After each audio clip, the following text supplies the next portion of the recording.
What's up, hoopers? Are you dealing with Osgood Schlatters or that painful bump below your knee, which hurts when you're playing at basketball or even at rest?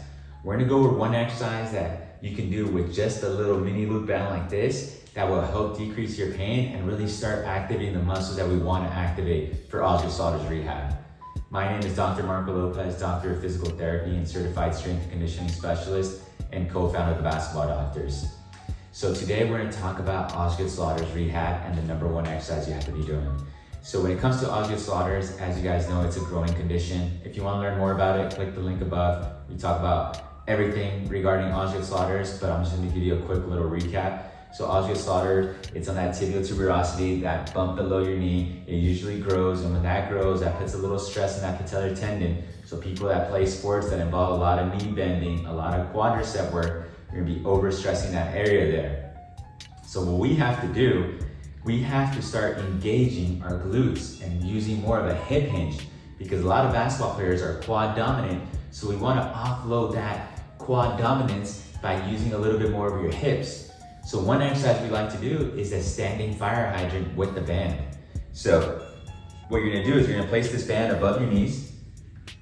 I like to do this exercise barefoot because when we're barefoot, we're able to actually feel the ground and be a little bit more stable and train the feet. Especially a lot of the basketball shoes have a lot of cushion, too much of that stuff. So I like to do these exercises barefoot. So what we're gonna do is we're gonna do a fire hydrant. So what's gonna happen is I'm gonna be balancing on my left leg. You're gonna do this on both sides. And what you're gonna do is you're gonna slightly bend your knee, bend your hip, and then with this back leg, I'm gonna push out and open up this way.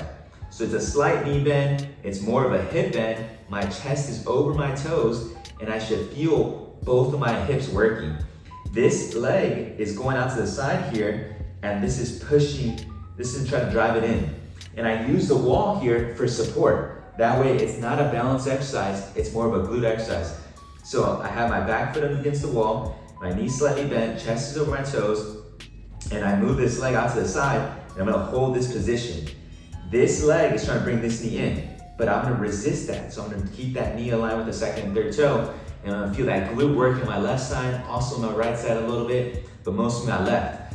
So that's the position of the exercise we wanna do. So I'm gonna show you guys in the side view, but you wanna use a wall so you could use your back leg as balance, because you can do it like this, but then it turns into a balance exercise. We want it to really work and engage that hip.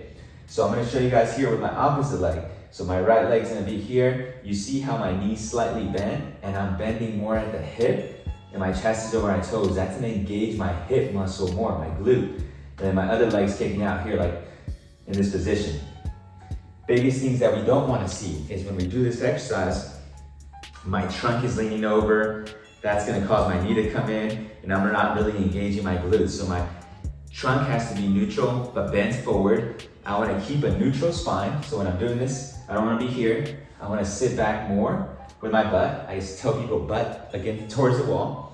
And then from this position, I'm just gonna stay stable and create a contact ground with my big toe, little toe, heel. So create that stable support and then push out here with this opposite leg.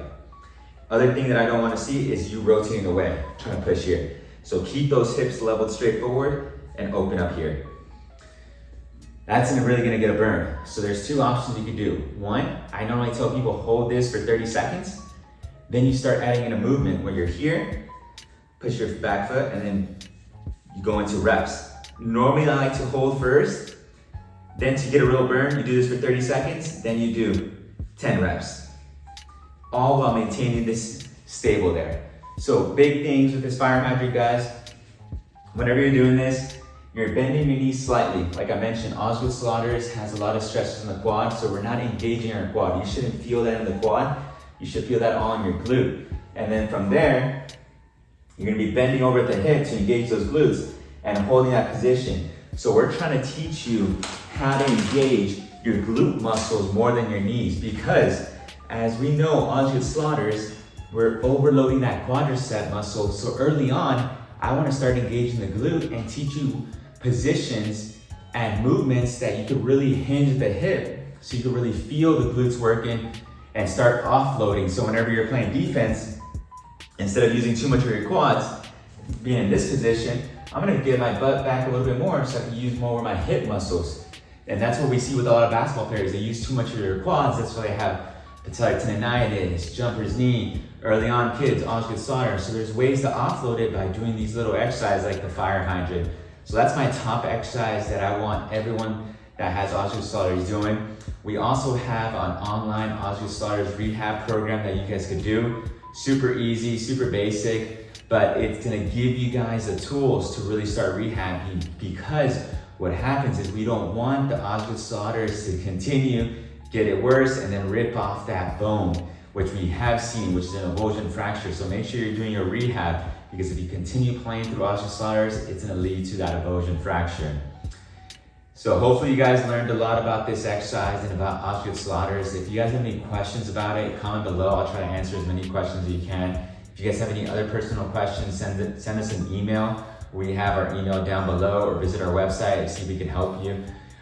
Hit the like button, share button, subscribe button. Try to share this with friends and family. And let's ball for life. We are the Basketball Doctors.